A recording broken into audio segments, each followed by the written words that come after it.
Dos niñas de 12 años llevaron a su mejor amiga al bosque y ahí la apuñalaron 19 veces. No lo hicieron por odio, no lo hicieron por venganza, lo hicieron porque estaban convencidas de que, si no lo hacían, algo iba a acabar con ellas y sus familias.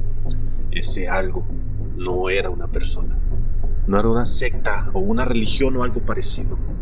Era un personaje de internet, uno que ni siquiera existía hace más de 15 años.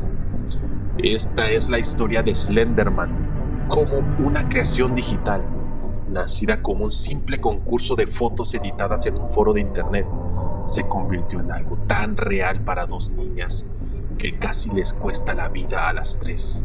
Y lo más perturbador no es lo que le hicieron a su amiga, es cuánto tiempo llevaban planeándolo sin que ningún adulto a su alrededor sospechara nada. Para entender cómo se llegó a esto, hay que retroceder 5 años antes del ataque. Hay que ir al verano del 2009. En ese entonces, un usuario de un foro de internet llamado Something Awful publicó algo que parecía inofensivo, un concurso. El reto era sencillo: tomar fotografías comunes y corrientes y editarlas para que parecieran paranormales, como si algo sobrenatural hubiera quedado capturado por accidente en la imagen. Un usuario, bajo el seudónimo de Victor Surge, subió 2 fotografías en blanco y negro. En ambas se veía a un grupo de niños jugando, y detrás de ellos, casi invisible entre los árboles, una figura alta, delgada, sin rostro, vestida con un traje negro. Junto a las imágenes, escribió un pequeño texto, fragmentos, como si fueran testimonios reales, hablando de la desaparición de esos niños. Le puso un nombre a esa figura: Slenderman. No hizo falta más que eso. En cuestión de días, otros usuarios empezaron a construir sobre la misma idea. Le agregaron reglas propias, que aparecía cerca de los niños, que borraba los recuerdos de quienes lo veían, que perseguía a cualquiera que se obsesionara con investigarlo. Empezaron a aparecer relatos falsos, fotografías falsas, incluso videos falsos donde aparecía el fondo de la imagen. Esto no era nuevo. Internet ya tenía un nombre para este tipo de historias: creepypastas, relatos de horror escritos por cualquiera, que circulaban de foro en foro, de usuario en usuario, sin un autor fijo ni un final decidido. Pero Slenderman fue diferente. Creció más rápido, más lejos y más profundamente que cualquier otro relato similar. Para 2012, ya no era solo un personaje de foro. Tenía videojuegos inspirados en él, series en YouTube como Marble Hornets, que fingían ser found footage real de gente siendo perseguida por la criatura, fan art, foros enteros dedicados exclusivamente a avistamientos y teorías. Y en algún punto de ese crecimiento descontrolado, algo empezó a pasar que nadie había anticipado. Para algunos de los seguidores más jóvenes de estas historias, la línea entre esto es ficción que compartimos por diversión y esto podría ser real se volvió cada vez más difícil de distinguir. Morgan Heiser y Anissa Weier eran compañeras de escuela en Waukesha, Wisconsin. De 12 años, como cualquier niña de esa edad, pasaban tiempo juntas, tenían una mejor amiga en común, Peyton Leutner, y compartían el mismo gusto por las historias de terror que circulaban por internet. Pero para Morgan, Slenderman no era solo una historia más. Según se supo después, durante meses ella había llegado a creer que el personaje era real, no como una posibilidad remota, no como el tipo de miedo que uno siente viendo una película sabiendo que es ficción. No, ella estaba convencida, y esa convicción poco a poco se transformó en algo más específico y más aterrador: la idea de que Slenderman las vigilaba a ella y a su familia, que si no demostraban su lealtad hacia él, acabaría con ellas. Anissa compartía esa creencia, o al menos participaba activamente en ella. Durante meses, ambas niñas planearon lo que después describirían como una ofrenda, una forma de convertirse en lo que, según las reglas que habían construido alrededor del personaje, se conocía como sus proxies o sus sirvientas, sus representantes en el mundo real, y decidieron que la ofrenda tenía que ser su propia amiga. El plan tomó forma poco a poco. No fue un impulso de un solo día. Se habló, se pospuso, se retomó y finalmente encontraron el momento. Una pijamada por el cumpleaños de Peyton, el 30 de mayo del 2014. Nadie en esa fiesta, ni Peyton ni ningún adulto presente, tenía idea de lo que las otras dos niñas habían estado planeando durante semanas. A la mañana siguiente, las tres salieron juntas de la casa. Dijeron que iban a jugar al parque cercano en los bosques de Waukesha. Solo dos de ellas sabían lo que realmente iba a pasar ahí dentro. Las tres caminaron hacia el bosque. Peyton no sospechaba nada. En algún punto, Anissa le pidió que se recostara en el suelo y le dijo que jugarían a algo. Peyton, confiando en sus dos amigas, lo hizo.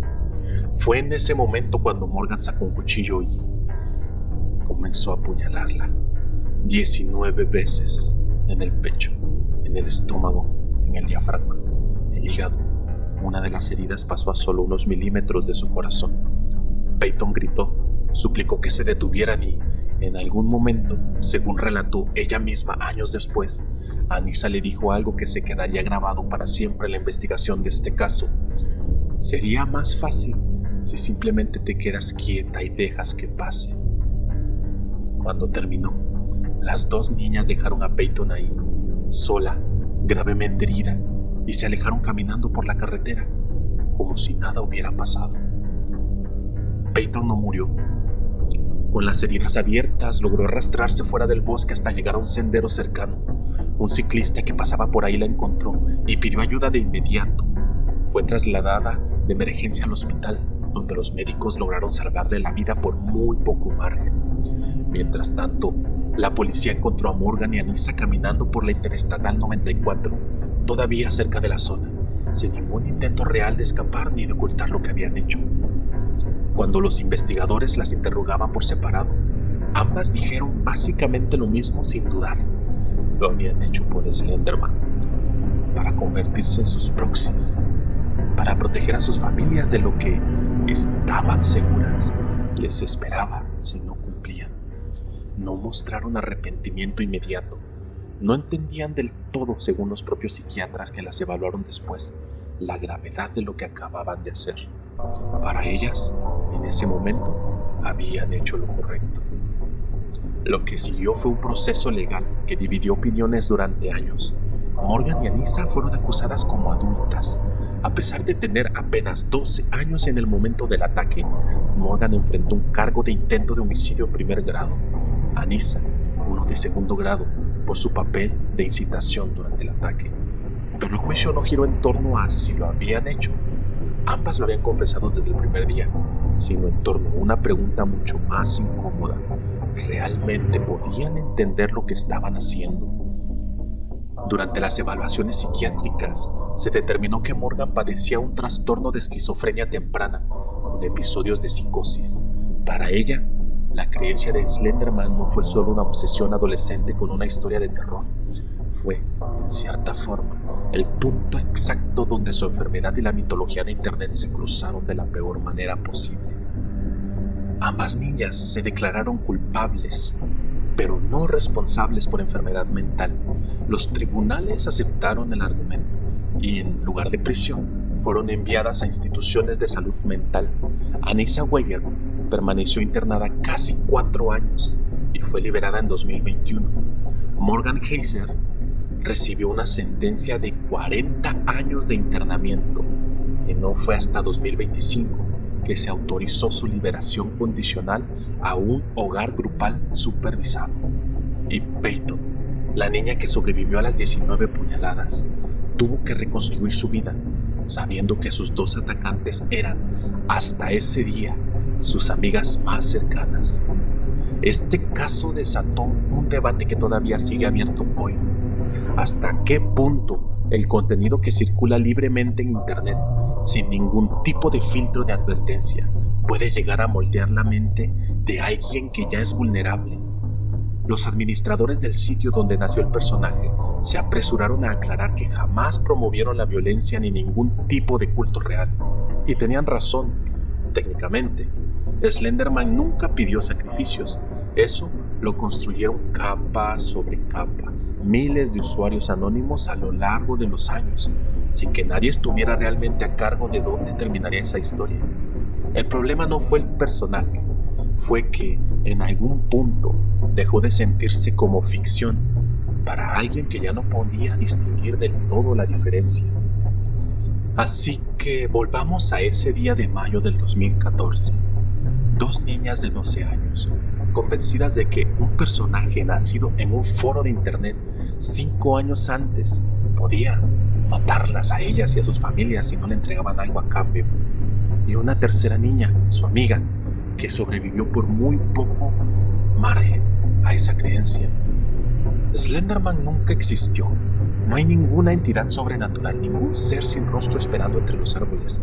Lo que sí existió y sigue existiendo es la facilidad con la que una historia puede viajar de pantalla en pantalla, de usuario en usuario, ganando capas de realidad que nadie planeó ni controló, hasta que llegan a la persona equivocada, en el momento equivocado. Hoy, más de una década después, Slenderman sigue siendo uno de los personajes más reconocibles de la cultura de internet. Videojuegos, películas, referencias en redes sociales. La mayoría de la gente que lo conoce ni siquiera sabe que, en algún punto, dejó de ser solo una historia para dos niñas de Wisconsin.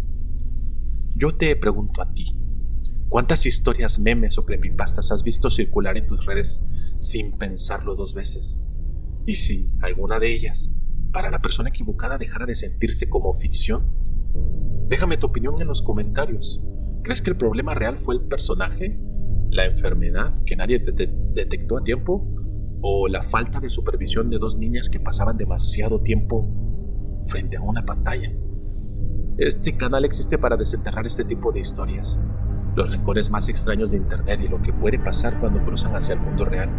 Si quieres seguir explorando estos casos, ya sabes a qué botón presionar antes de que termine el video. A veces, la ficción más inofensiva es la que menos vigilamos y es la que más impacta. Muchas gracias por ver este video. Yo soy Asa y esto es Doom.